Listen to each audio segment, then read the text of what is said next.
you didn't guess, this is supposed to be Daisies at Dawn. Problem is, I forgot to paint the daisies. Never mind. Stick around and see the whole painting and some of the ugly truths about having an experiment that goes just too far. The rest of that painting will be revealed later in the video. Roll the intro.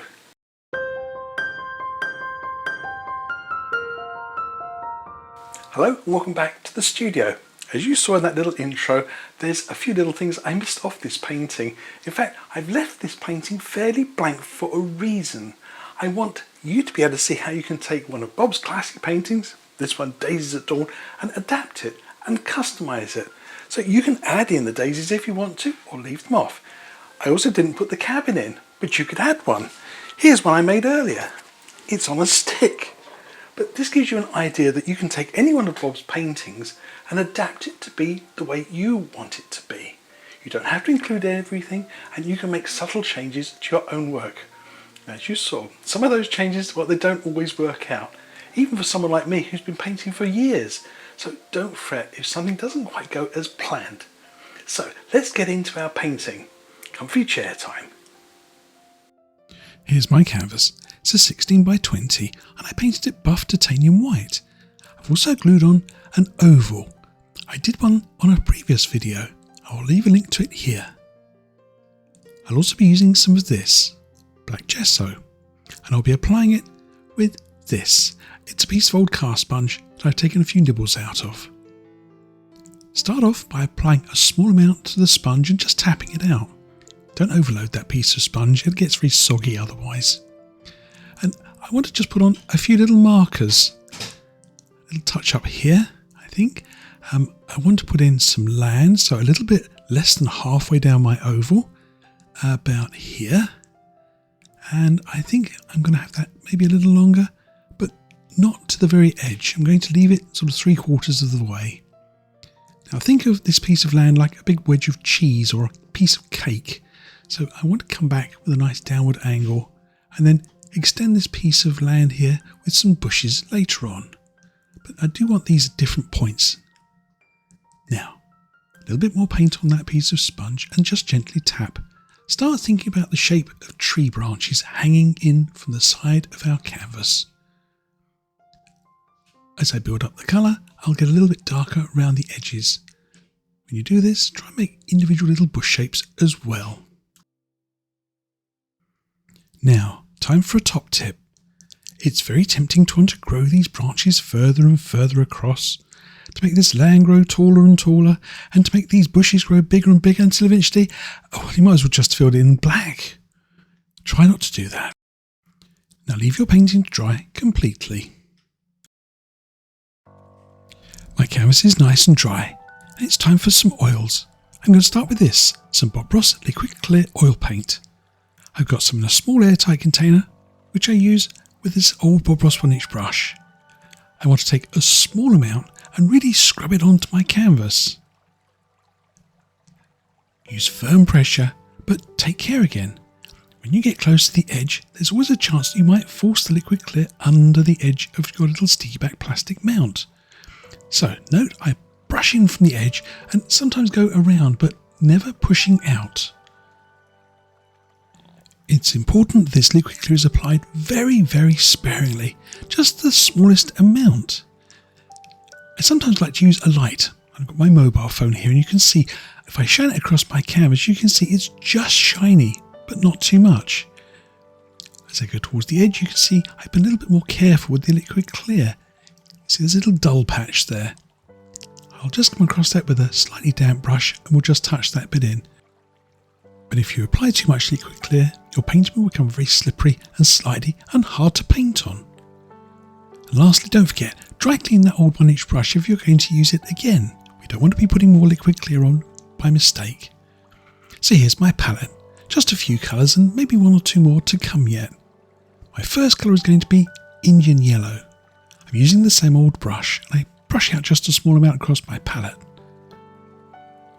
I'll start by making a rough patch of this colour. It's a transparent colour and it's one of my favourites. Whilst I'm doing a little bit here, I'm going to have some water down below. I'll add some more there. Being transparent means I can go over the black and it won't affect anything. If you put too much on, just scrub it out and move it down. My next colour is yellow ochre. Now this is an opaque colour, but if you apply it thinly, it becomes almost semi-transparent. I used it on the same brush as I used for the Indian yellow.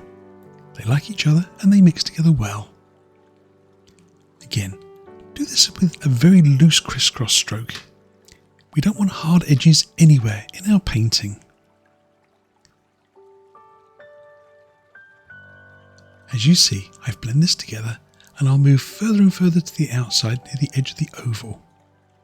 For my final colour, I want a favourite brown tone, Christmas brown, very apt for this time of year. Sap green and alizarin crimson. When you mix them together, you get a lovely warm gingery brown colour. Just perfect. Again, I'm using that same old brush and I'm going further to the edge of my canvas now. Little crisscross strokes, being careful not to get it under the edge of my mount. And again, this is a transparent brown colour. I can go straight over my black. It warms my entire painting up.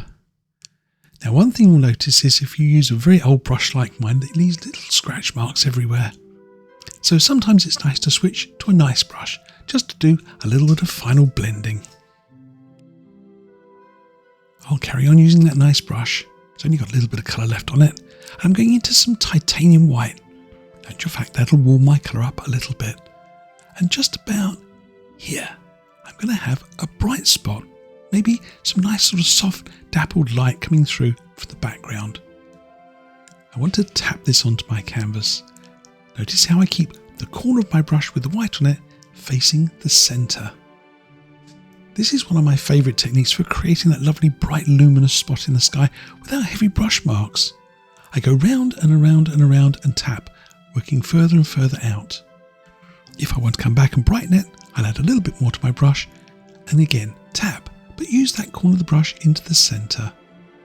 I'll extend this all the way out, including over some of those branches. It'll make them look misty and push them way back into my painting. Now, time to add some tree detail. I got my Christmas brown and a little touch of the titanium white paint on a fan brush. I'm going to try this colour first. It's sort of a mocha colour. I'm going to do some nice distant background trees, so just tap down with the corner of the fan brush. No, not quite strong enough. That's it. That's a bit better. I added a little bit more Christmas brown into the mixture. And again, I'll tap down. I might even try to get my big fat hand out of the way as usual. Here you are. Here's a better angle. I'm just touching with the corner of the brush and just letting the brush tap and skid a little. We're looking for nice distant trees. Now, use that same nice 1-inch brush, a little touch more white paint on it, not too much, and just tap out the bases here. I want to get the nice blurry area, some distant misty effects going. Bob used this effect a lot on his own paintings to get depth and distance in his paintings, and it works very well for this scene. I've darkened up my mixture a little more. It's a much more sort of chocolatey brown colour. This is for some little fir trees on the end of my little piece of land. As before, I start off by doing maybe 2 or 3 positions first. You know, I like to plan my paintings a little in advance. Now, brush handle to the right, on a corner, nicely groomed brush, and just tap. Don't let the brush skid. You see, every time I tap, I create a little branch for a fir tree.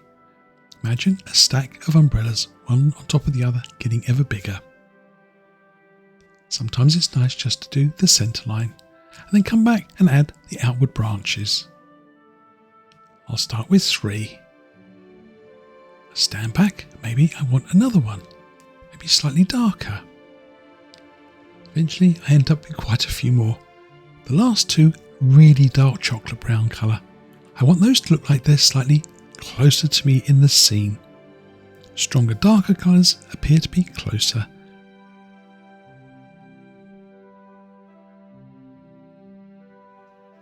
I want to start working on my trees, and for this I've gone back to my old 1-inch brush.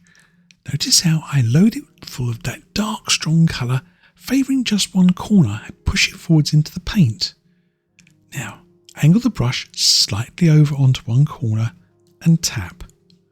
I'm building up texture. I want a good thick strong dark colour here with a nice sort of pimply effect. It'll give my paint a lovely texture upon which I can put some highlights. Remember, a thin paint will stick to a thick paint, so this needs to be thick and dry. Don't be tempted to add thinners to it or any more oil. It's the main reason why highlights don't want to stick. I'll also texture the grassy area by using the brush laid flat. Now, time for highlights. I switched over to a nice clean, fresh, dry 1-inch brush. I want to go through some yellow ochre, maybe add a touch of white, some Indian yellow, maybe even a touch of cad yellow. Oh heck, it's all the bright colours is what I'm going to use. Notice how I push forwards into the paint again. I'm going to favour one corner, that left hand side. Notice I also make a little mark on my canvas where I push forwards. I drive the paint ahead of the bristles and it loads the edge of the brush.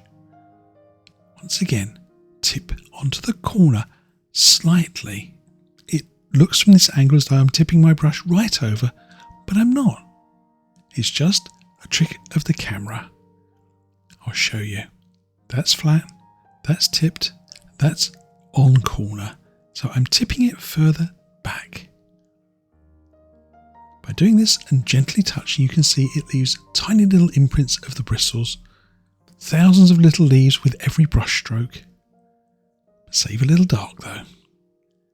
I'll do a little bush and a little tree here and there, and then save some dark. Now, no matter how careful you are, your brush will eventually clog. When it does and it stops working, give it a nice dry clean.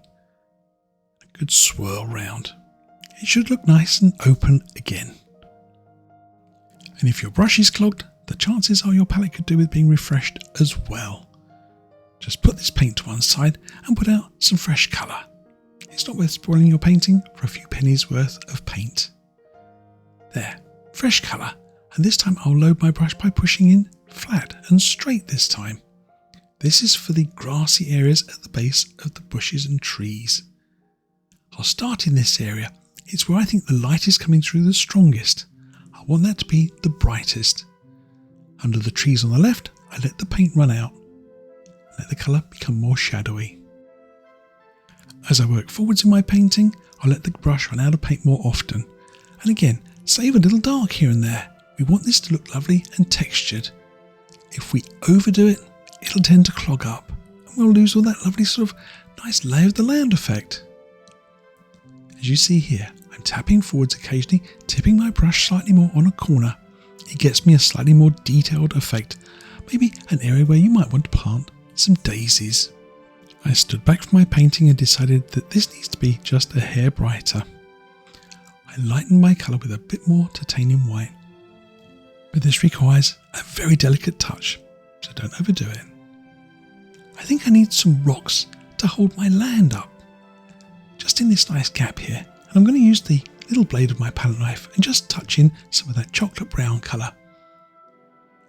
I think I'll just tuck them in here and there and just come back in a moment and add a few highlights on top.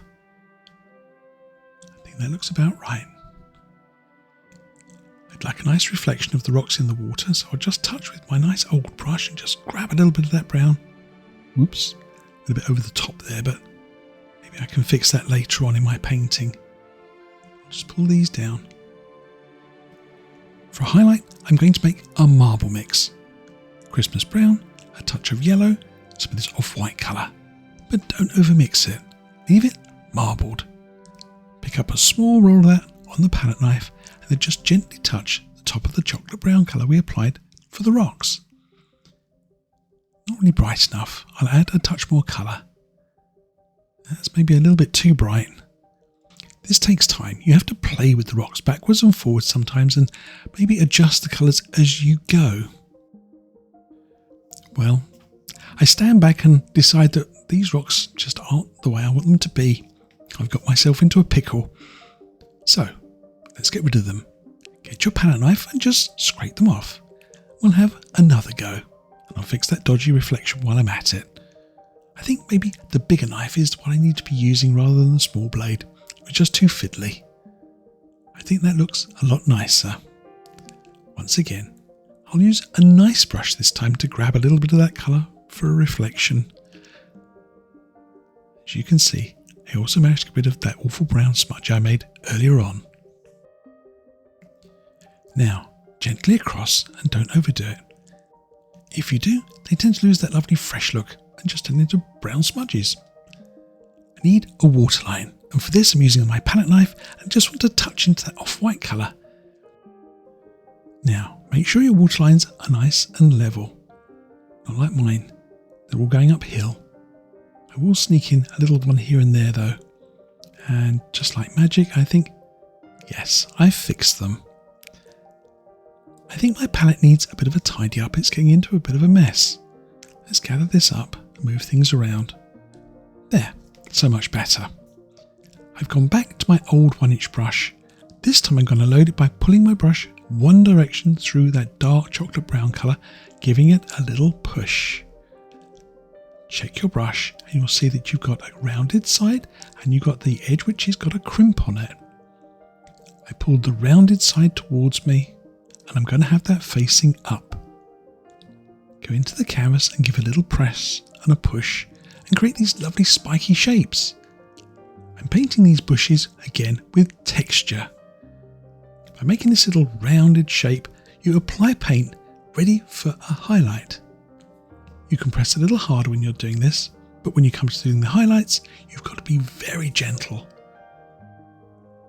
I switched back to my nice brush and you see, pulling towards me with the rounded side of my brush, I create a stippled texture on my palette, and on the tips of the brush, hundreds and hundreds of little points of paint. Once again, rounded side to the top. And super gentle here, barely touch that canvas. Every time I do, a little tiny speckle of paint is left behind. You'll need to load your brush regularly when you do this. I'll add a couple more bushes, maybe varying my colours a little bit. I'll try and get my hand out of the way. It's not always easy, I'm afraid, filming and painting and actually being able to see what I'm doing. One of you lovely subscribers asked me to put birch trees in a painting, and this is the perfect one for it. I'll use my fan brush here just to sort of eye things up a little bit, get an idea of where I want them to go. Now, top tip. It really helps if you remove the surplus paint using the small cut-off edge of the palette knife. I just scrape through the canvas, careful not to pull off that oval, and then I adjust the width. If I didn't like what I do, then I can always repaint the bushes and trees again. Now, I've taken Christmas brown and some black, made a lovely charcoal colour here. Not just straight black, I want a warm black colour.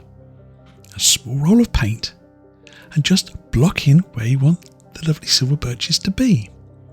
Firm pressure here and use a little curving stroke to lay the paint in the right sort of shape and texture. By scraping off those highlights, this paint will stick very easily.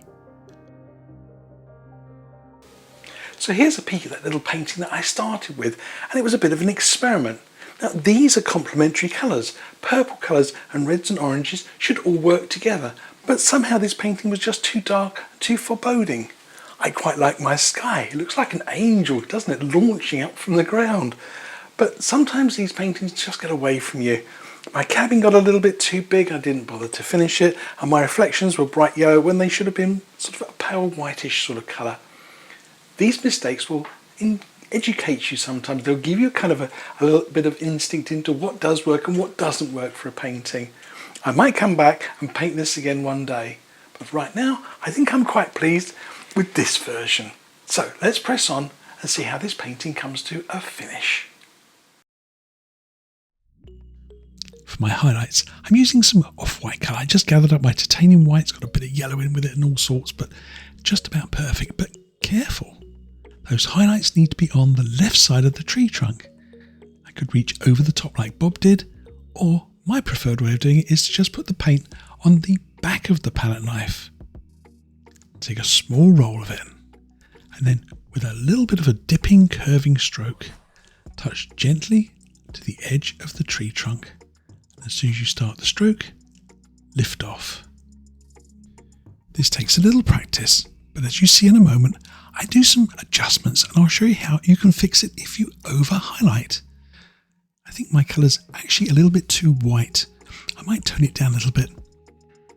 I've added a touch of ochre to the colour, perfect for a dawn painting. Daisies at dawn. Yes, I think that's very fitting. As my knife runs out of paint and my colour gets a little more contaminated, I'll do the tree to the right. It's sort of sitting further back in the painting, so I don't want it to be quite as bright. Now, for some repairs, I've taken a little bit of that nice charcoal brown colour on the small edge of my palette knife and just here and there, touching over the top of those highlights. These little touches really make a huge difference, and it means you don't have to redo the entire tree. If you enjoy my tutorials, don't forget, like, subscribe, leave a comment, share this with your friends and family. Don't forget, you can also leave a donation in my coffee cup. This helps me pay for new materials for future painting tutorials. Thank you. Now, time to add a little bit of referred light. This is a little bluish colour. Prussian blue, tiny bit of white. And I add a little touch here and there on the shadow side of my tree. It really makes the trunk stand forward from those bushes in the background. I also want to add some branches. I've added a little tiny drop of odourless thinners to my dark charcoal brown colour, and then using my liner brush, just the very tip of the brush, notice how I paint in a nice wiggly thin line, slightly outward and upward. I go back along the branch, increasing the size and adding side branches to it. Add one to the left and one to the right. Try not to make them too symmetrical though. I'll add more to the tree behind and let them crisscross in front. To help steady my hand, I use my homemade marl stick. It gives me somewhere to steady my hand without touching the wet painting. To finish off the base of the trees, here I left it a little bit under highlighted, so I can come back in with my nice 1-inch brush, just touch in a little bush. It really helps to settle the trees into the painting. I also like to add a few little grassy touches using the edge of my palette knife, a little bit of that charcoal brown colour, and just press and push into the painting and let the knife slide along. These little details are what really increases the quality of your work. I have a few scratchy sticks and twigs for good measure. Now, time for the big unveiling. But first, top tip, have some paper towel on standby and, of course, a baby wipe. If you get painty fingers, the last thing you want to do is touch your painting. A nice flourish, and a roll of the drums, and maybe even a fanfare. And there we have it. Daisies at Dawn, a Bob Ross classic with birch trees. So there you have it. Daisies at dawn. Or rather, no daisies at dawn. You do what you want for your world. In the meantime, happy holidays to everybody, because this is Christmas 2023. You can tell because I went overboard on the decorations in the background. Happy painting, people, and I'll see you soon. In the meantime, there's another lovely video for you to watch. Happy painting, people.